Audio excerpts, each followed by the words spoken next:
As soon as Martin Scorsese is involved in making a movie, I'm immediately excited about it. Don't mind him, he used to be an Irishman. Han knytter sig til sine skuespillere. Og leverer varen til sit publikum. Having done The Aviator and Gangs of New York, find another way of dealing with genre. In this case, it's you might call gangster genre. They found a guy's head in the desert.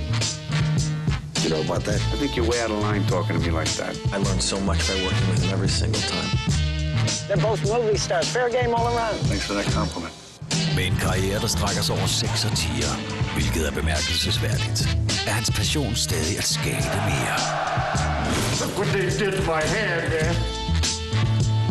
Guess a little small talk's in order here now. Can it get any smaller? Like a sign of a great Scorsese movie. I can watch it whenever it comes on. Goodbye. We had quite a time together on this picture. Martin Scorsese Kavalkade. 14. og 15. april på Viasat Film Classic.